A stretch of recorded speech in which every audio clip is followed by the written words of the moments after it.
Hello and welcome to Pluribus Unum's Fireside Shots. Not as good as FDR's, but hey, it's something. Now today we're going to be doing an interview with John Wolfe Jr. Now, originally another episode was going to be here instead, but that episode is going to be moved to next week. So if you're wondering why next week's episode is going to have a lot of irrelevant news stories, that's why. I did this because John Wolfe Jr.'s primary is going to be this Thursday, August 2nd. So, to all people from Tennessee who are watching this episode, go vote. And I encourage you to vote for John Wolfe, and you'll see why in the following episode.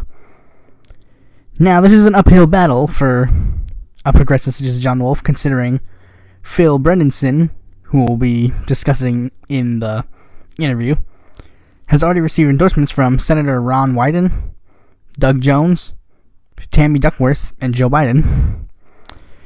So yeah, it's an uphill battle, but I'm hopeful that John Wolfe Jr. will, succeed. So anyways, here's the interview. So, kind of the first thing that I wanted to do was kind of just ask you to, I'm going to give you like a hot button issue that is facing America, and you tell me what a John Wolfe senator would view these issues on. Okay, yeah, that'd be fine. Okay, first, what are your views on marijuana legalization? Well, actually, first of all, let's at least agree on one thing, and that's decriminalization. We've had every president from Clinton admit to certain kinds of drug use, yet they have performed in office and they've made it to the very top of the apex.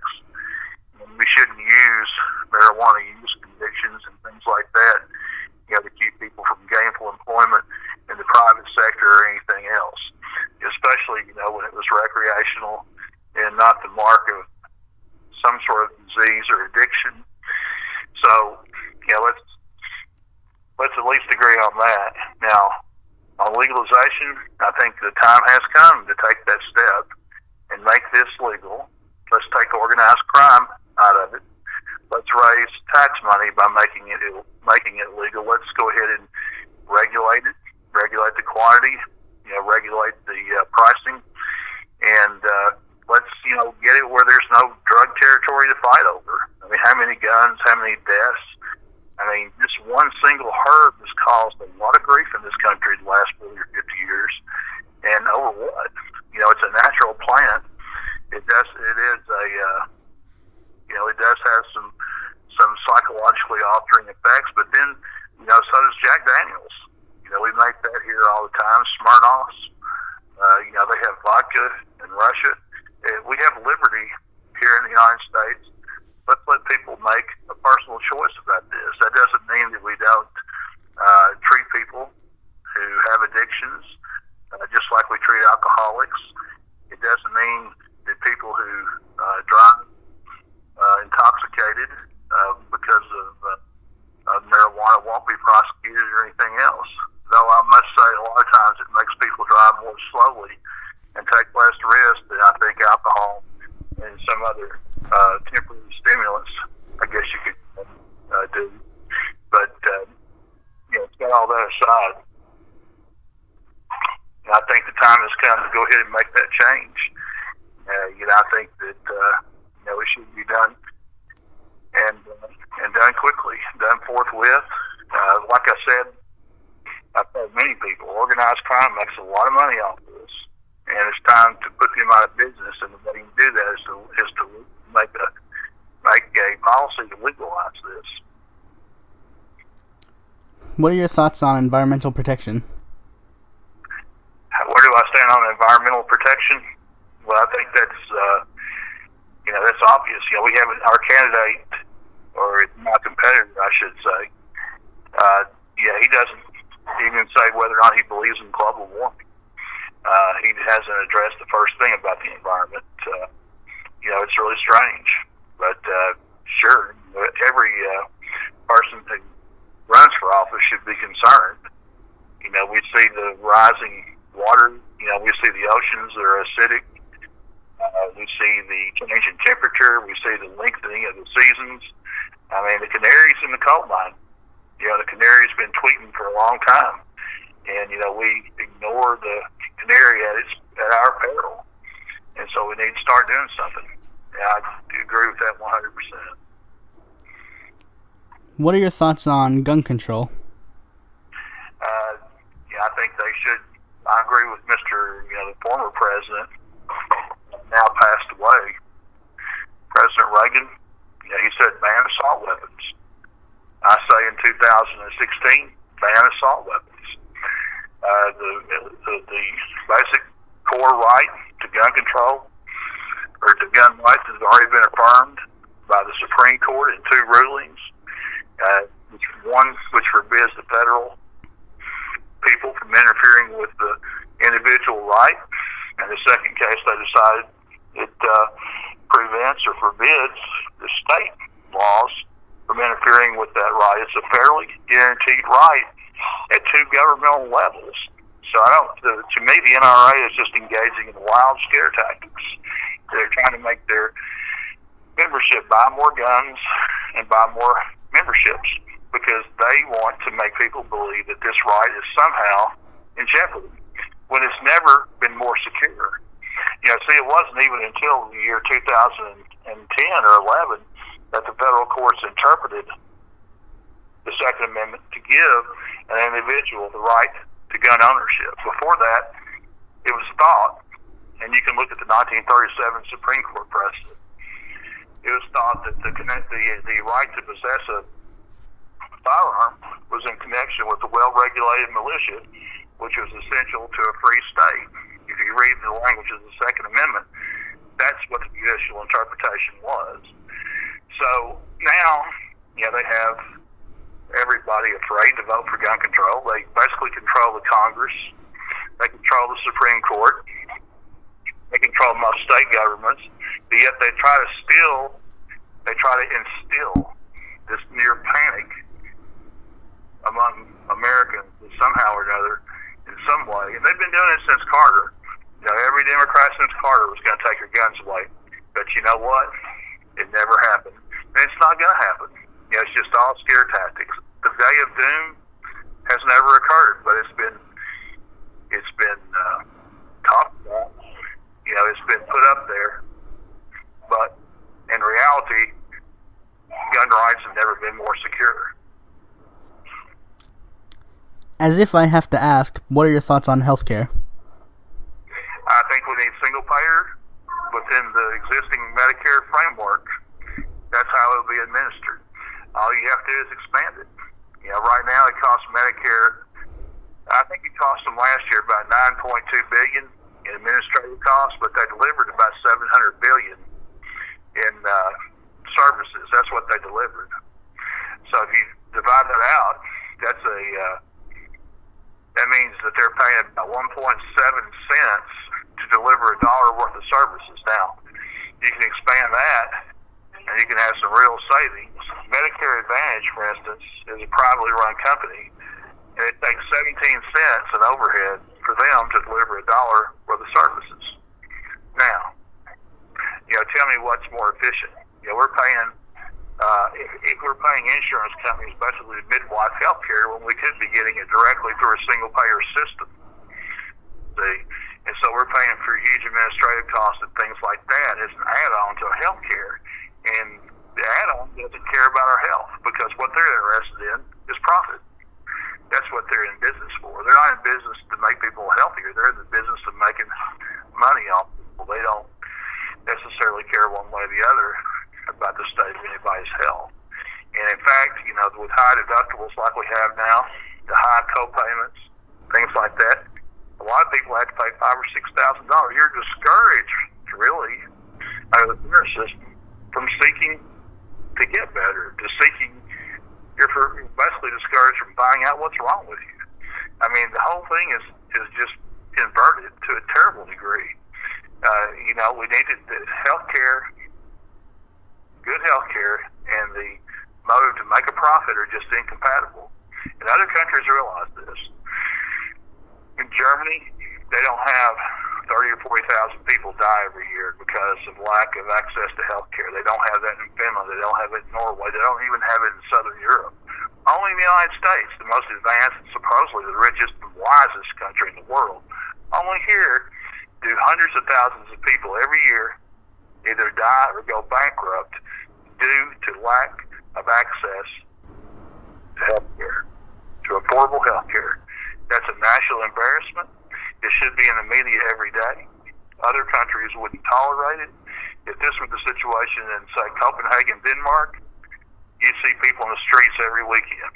You're probably near riots. If they wouldn't stand for, 4,000 or 5,000 people in Denmark to be dying every year because, they just didn't have the right symbol. They didn't have Traveler's umbrella. They didn't have Hartford's antlers. Or, they didn't have the good hands of Allstate on their insignia on a card that they give the hospital in order to live. They don't have stuff like that. We do. That's why so many Americans die every year in this supposedly the richest country in the world. What are your thoughts on immigration? Immigration should be regulated just like anything else. Guest worker program, bring them in, let them go home. Most of the time they want to come here not to stay. They want to stay in Mexico. They want to work here and harvest our crops. They're doing work that other people here in the United States won't do. And that includes working in restaurants, which is very difficult, working in motels, working in the agricultural sector, getting out there and harvesting these things in midsummer or late summer in pure heat. Americans aren't doing those jobs. So what we need is a well-regulated guest worker program, and let that be the system by which people come into the country during the correct time, they make their money, and then they go back. It's that simple. Now, as far as industries, you're talking about factories and construction. When illegals work without a permit, if they're not here, then give the competitors who don't use illegal labor the right to sue those who do. Because why? Because ones who comply with the law are faced with an unfair competition. Because their costs are going to be higher because they stay within the law and hire correct people. They have to pay more for their business, which puts them at a competitive disadvantage with people who cut costs and don't abide by the law by hiring illegals. So give the people who comply with the law the right to sue those who don't. That will stop the problems in the construction business, and it will stop the problems in the factory business. Just like that. What are your views on foreign policy, more specifically Syria? Syria, a disaster. U.S. commitment of troops is rising every year. We need to stop it. We need to get them out of there. We don't belong over there. Assad rules Syria. He's a legitimate government, whether we like him or not. Trying to overthrow him, which started under Obama, is criminal. It's against the UN. The UN says you have to have respect for the sovereign states within the United Nations. Did we have respect? No. Did we respect his boundaries? No. We trained jihadists. We took terrorists, the same people, or the same breed of people who destroyed those Twin Towers in New York City on 9/11, the same people. In fact, they're Al-Qaeda offshoots. I'll give you the names if you want to hear them. Let's see if I can remember my Arabic. Jabhat al-Nusra and Ahrar al-Sham are two. And we pay those guys. Saudi Arabia pays them. Israel helps them. And I'll get to that in a minute. But they've been trying to overthrow Assad since 2011 and 12. And that's wrong. We have no business interceding like that in a military manner to overthrow a legitimate government. It's against the law. It's a war crime. It's an international crime. And Israel, right now, if you look it up, their ambassadors admitted it. They treat wounded jihadists who are fighting against Assad. They take them by helicopter to Israeli hospitals, treat them, and then when the wounded are healed, they ferry them back in the same helicopters to the ramparts of terror where they continue their terrorist plays against the Assad regime. So basically, Israel is also breaking international law by sponsoring or helping to sponsor a civil war against Assad. So that's what the situation is. And Trump is compounding the problem by bombing Syrian troops, and Israel's bombing Syrian troops within Syrian borders. Now, those are two convergent war crimes right there. Both against international law, both totally without respect for the sovereignty of Syria, both done in the name of jihad. Because of what happens when the U.S. bombs, jihad is gaining advantage over Assad. The same thing happens when Israel bombs. So we need to stop that. We need to get out of there. We don't belong there. It's the wrong war to be in at the wrong time. We've got a world of problems here in the United States we need to be taken care of. What are your thoughts on campaign finance reform? Well, I think there would be a good trade-off, if we could do this. Republicans, drop all your objections to people voting. Quit trying to make voting an obstacle course. Give people the right to vote, and if people try to vote twice or anything like that, which is illegal, then have a stiff sentence. Have a mandatory 180-day sentence in jail or something like that. Most people don't try to do that. The problem about voter fraud is totally overrated. Most people I know that they're too busy, especially the people the Republicans tend to stereotype. They're too busy just trying to live out a hand-to-mouth existence to worry about voting twice in an election. When Trump says 3 million illegals voted against him, that's just a lie. It's a fabrication, but his post-Biden supporters imbibe it, and they get drunk off the lies, I suppose. But we know that doesn't happen, and logic dictates to the contrary. Because there's strong Republican parties in every state that would never allow that to happen. And so, getting back to the campaign finance, what we need to do is like I said, let Republicans drop all these procedural objections, make voting easy, make early voting easy, encourage voting. And at the same time, the Democrats just have to basically, I think the fair trade-off would be just to go ahead and allow the speech, because money and politics are always going to mix. And you're going to always, people with money have a First Amendment right to have their voice heard. And that's what the Supreme Court basically has said. In 76, the Supreme Court had a case called Buckley versus Vallejo.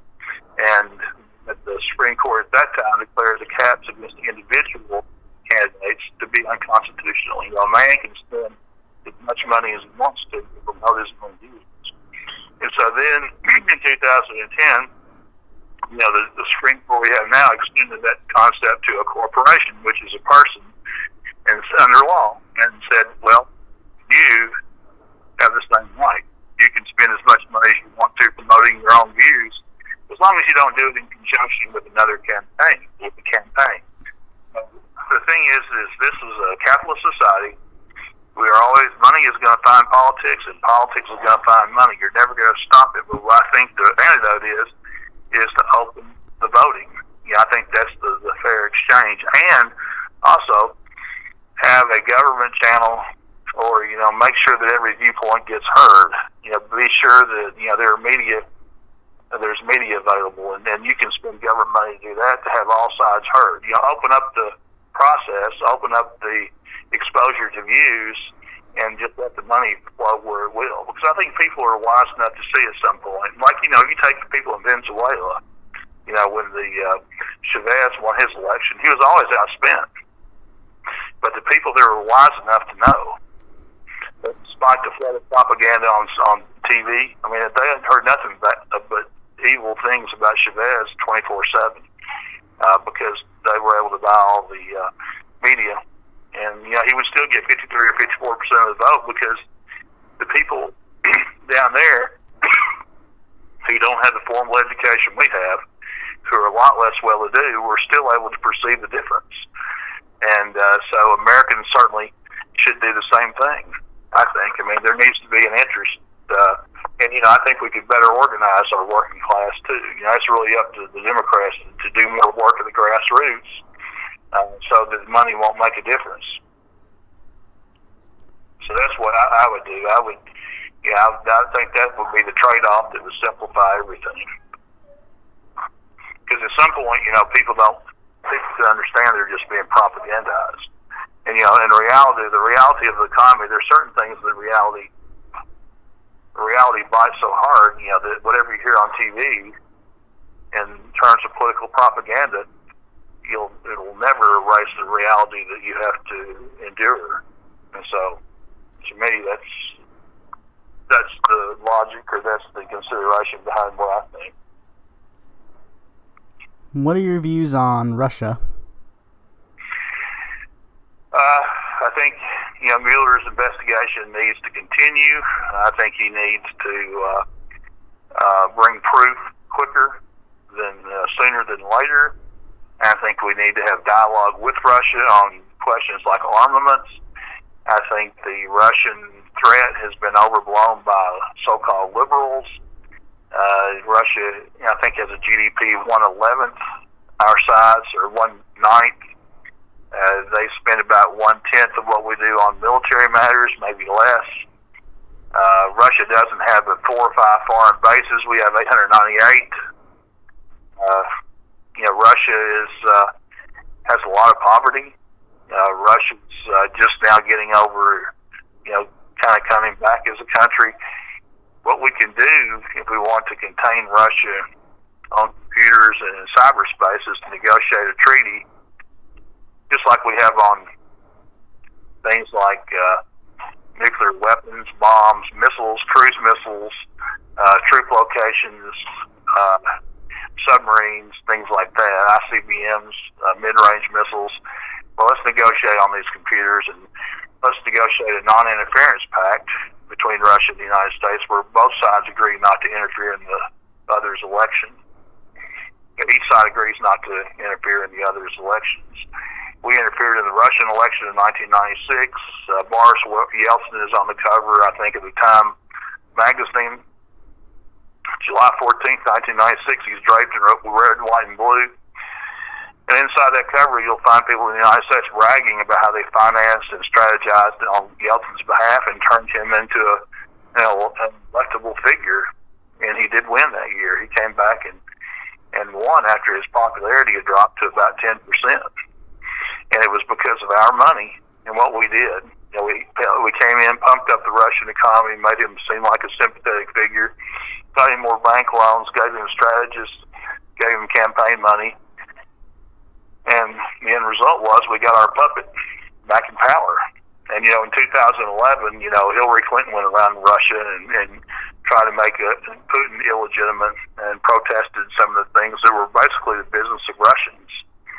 And she also financed groups that were basically, I would say, American propaganda groups inside Russia. And she definitely gave money to them. We know that. National Endowment for Democracy was one. And then I think the U.S. This USAID, U.S. Agency for International Development, is another front through which the money was funneled to Russian dissidents.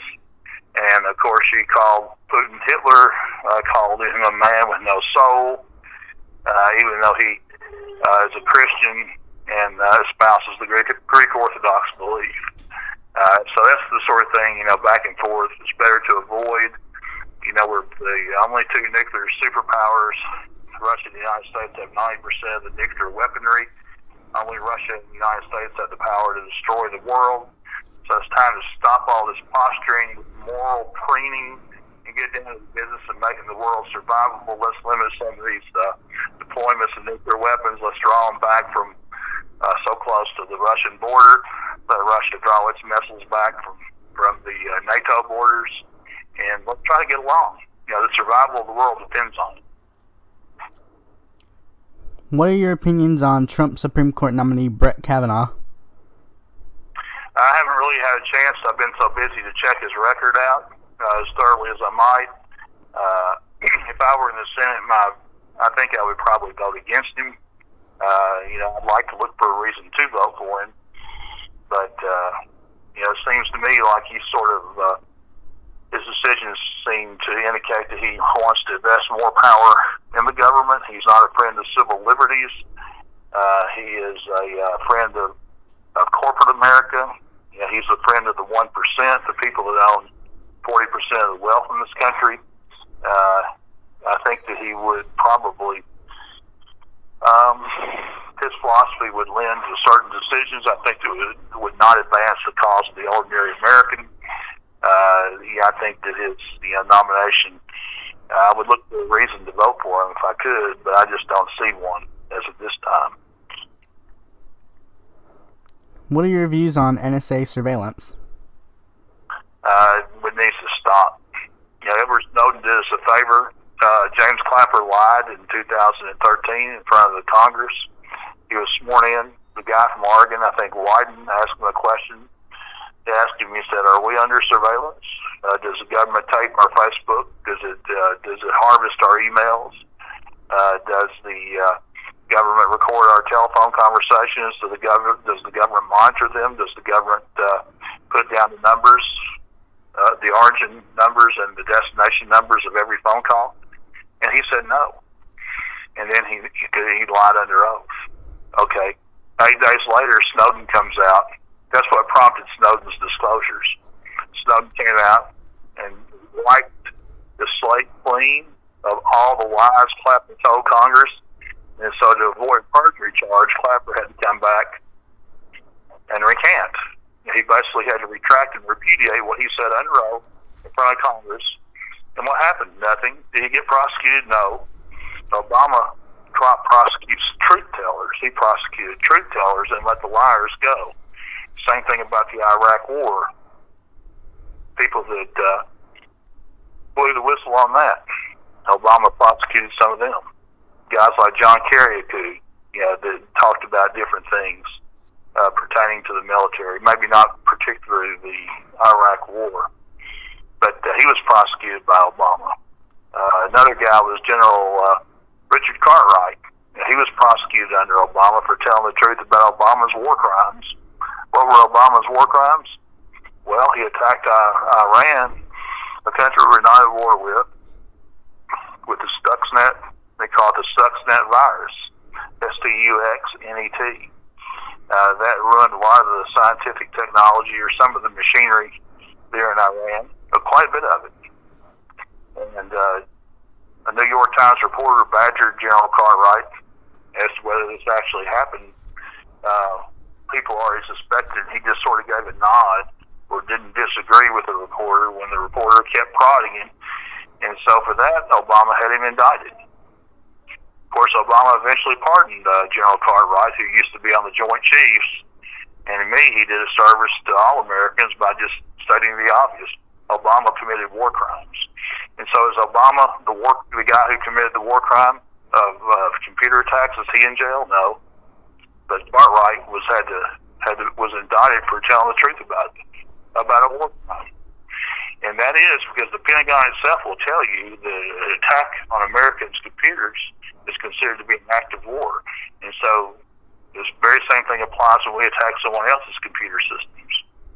And we had no right to do that because Iran had signed the nuclear non-proliferation agreement, and according to many sources, was in compliance with it. In 2005, the National Intelligence Estimate told Cheney and Bush not to attack Iran. They plotted to do so anyway, and to avoid the attack, the National Intelligence Agency, their estimate, some of the people there leaked to the media the fact that Iran was in compliance, and that basically preempted their ability to attack Iran because the public knew that it would be another war based on another lie, because Iran was in compliance with the Nuclear Non-Proliferation Treaty as of 2005. So that's the way it works in Washington. The truth tellers suffer, the liars prosper, and we need to change all that. And what are your views on net neutrality?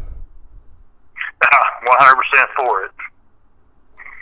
Yeah, the information, like you said, is important. I mean, that's that's the lifeblood of a democracy. And oh boy, they want to choke it off at so many points. They want to choke it off. America's beginning to look more and more like a dictatorship the longer things go along. And we need to open up the flow of information and let everybody be heard. All viewpoints. Now I'd like to hear some of the thoughts that you have on your opponents. First, do you have any thoughts on your opponent, Gary Davis? No, not really. He's basically stayed out of the limelight. He's not giving any talks or speeches or interviews that I know of, so I can't really say much, good or bad. I hope he's doing well this afternoon. It's a pretty day here in Chattanooga. I hope it's a pretty day over in Belmead. I think that's where he lives. Now, what are your major thoughts on your opponent, Phil Bredesen? Phil Bredesen, well, you can look at it this way. Things have really changed. The Democrats, a lot of Democrats are backing who is basically a Republican. He's a Republican in drag. I mean, who knew that they would ever be here when progressive people in Tennessee, and there are some progressive groups that support him, they're supporting somebody who basically cut care. He sliced it and slashed it. He increased Tennessee's morbidity rate, according to a UT study, a family study that was done by UT Hospital, by 275 a year. That means over 8 years, he basically killed about 2,100 people with his TennCare changes. He was hurting a lot of people, and he made the biggest cuts ever to a federal Medicaid program, a record cut. And he also, according to American Family Council, he caused a record number of rural hospitals to close because there was no funding because he cut TennCare so badly. He also he made Tennessee number 1 in medical bankruptcies, and number 1, like I said, in rural hospital closings, and created a great number of uninsured people. And now, the Democrats apparently don't care. They don't care, that he hurt people. And a lot of them are touting him as the nominee. Now, how does that happen? And then you have he turns around the next year after he says there's no money for TennCare. He turns around and gives $200 million in tax credits to political insiders. That's called the Invesco scandal. And that money was picked out by Phil Bredesen. The people who received the tax credits were selected by the governor, and then a guy named Reagan Farr, and then Matt Kisber. They were the economic developers and the director of finance, Department of Revenue. And so that money's still not accounted for. It's only brought back maybe $7 or $8 million in revenue. So who got that money, and where is it, and why hasn't the proper accounting been done? They're still trying to track down those funds. Bredesen's not an honest man by any stretch. And then, unfortunately, we're probably nearing the end of the interview. But the most important thing, I think, that I would talk about with Mr. Bredesen currently is the fact that he is now selling Volkswagen, his company, Volkswagen Chattanooga, 25% of its power. He has a 20-year contract to do so. And that brings the question up, how did Volkswagen get here? Well, they got here because Bredesen paid them a record amount of money to be here. They didn't locate their plant here because they liked Chattanooga's weather, or because they liked you or me, or anything like that. They did it because Bredesen outbid Alabama. Alabama and Huntsville had bid to get the plant, the Volkswagen plant, had bid $453 million. They stopped there, and we went on up to $800 million. Now, where is that $800 million? Seems like some of it found its way back to Bredesen's company. It's called Solar Ranch Incorporated. And while Bredesen was governor, he started to get involved in the solar business before. In 2005 and 2006, he started getting these tax cuts passed for solar business where you couldn't tax it. The state and local people could not tax a solar plant except for 1/20th of its salvage value. That's what the tax base was. That's what you call the tax appraisal. So he was setting it up, by doing that. And then what he did, and we'll do this in short order to keep everybody on a chronology. Then in 2010, he was still governor. He secretly started a company called the Silicon Ranch Corporation, which I adverted to earlier. And who was the officers in the company? The people who are currently in his cabinet, Reagan Farr and Matt Kisber. So they had two jobs, a secret job with a Delaware corporation, and then the other job in the Tennessee governor's office. Now, how does that work? How long does that have to happen? I mean, who's going to tolerate that? And why is the Democratic Party tolerating that? And they that's some major questions that nobody's really been able to answer to my satisfaction. And then they go on, as soon as they get out of the government, they start dealing with Volkswagen. And they land that huge contract. I think it's a $91 million contract. Now, there's people in jail right now, for doing a lot of things, influence peddling, things like that. Why hasn't this at least been investigated by a civil grand jury?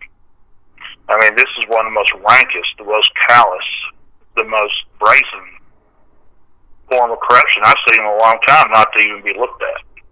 I mean, 3 guys walking away with $91 million.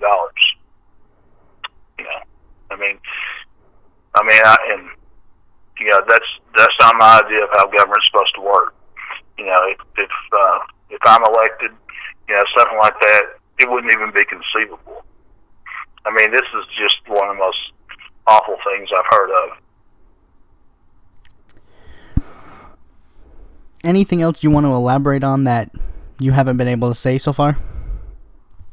No, which I explained the Volkswagen thing a little bit more clearly, but I think if they go to my Facebook site, I think they can reckon with it. Basically, I'll just try to state it. He basically got Volkswagen here at a horrendous price, a record price. Nobody had ever paid that much to get a plant located in a state. No one, never. And then the year after, he walks out of the governor's office and sells that same plant that he paid too much to get here. He starts getting money from them over a 20-year period to sell them power, a $91 million contract. Now, people can make their own judgments, but we know that Mr. Ford, for instance, a senator from Memphis, had to serve time for doing something a lot less than that, because he was recommending that he was working for a company. I think Mr. Ford was, and it was a medical company. He was trying to push the state to award them TennCare contracts. In other words, they get the TennCare business. All right. So Mr. Ford was in trouble, and he had to pay the price. Now, what did Bredesen do? I think Mr. Ford's contract was like $455,000. All right. Now, what did Bredesen do? He recommended a company after he got a company here and then left the governorship and then got their business. Just because he left the governorship doesn't mean he has tainted the seat. People need to realize this seat is already tainted by Bob Corker. Bob Corker has done insider trading. Bob Corker has bet against the U.S. housing market. Bob Corker has increased his wealth since he's been a senator from like $8 or $9 million to like $70 million in his 12-year span. And people, the seat is tainted now. If you get Bredesen in there, it's going to be really tainted. And Bredesen is 10 times as clever as Corker. He makes Corker look like a Cub Scout that can't find his Bobcat badge.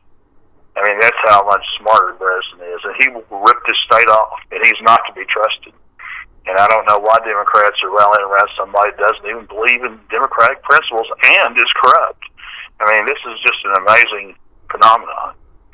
But perhaps, this primary season people will have a chance to vote, and on August the 2nd, maybe we can turn this around.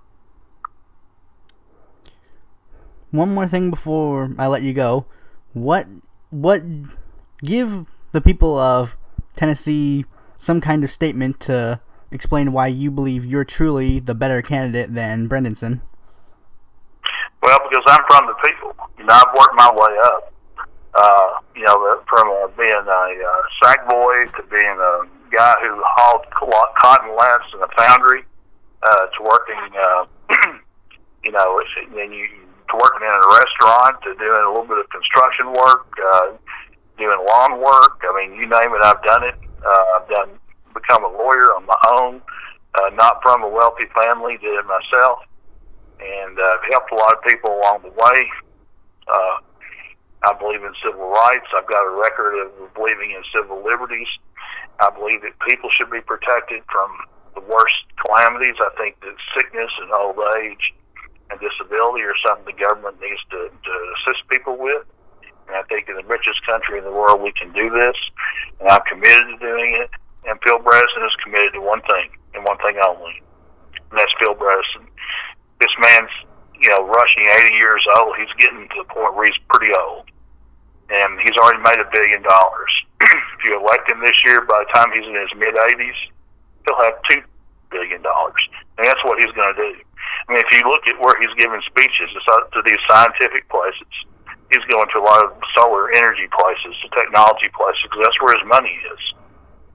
And already he's trying to lay the groundwork. And he's a dishonest man. I mean, he doesn't have any moral bearing at all.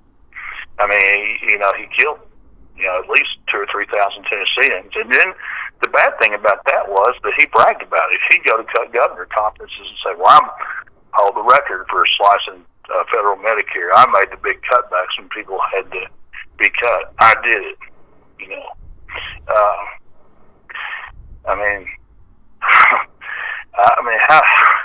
that's almost sociopathic, and we're going to let that go.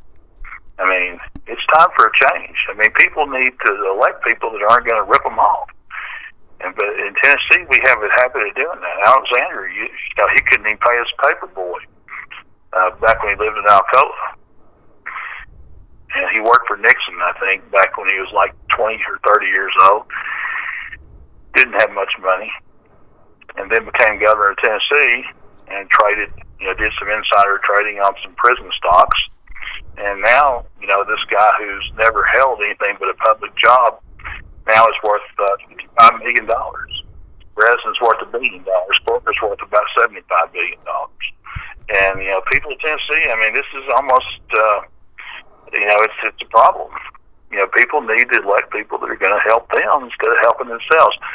These people treat government like the Shoney's breakfast bar. They're in a self-service buffet, just heaping money on their own plate. And, Tennessee wants to continue to tolerate that. Well, they have a right to continue to elect these people.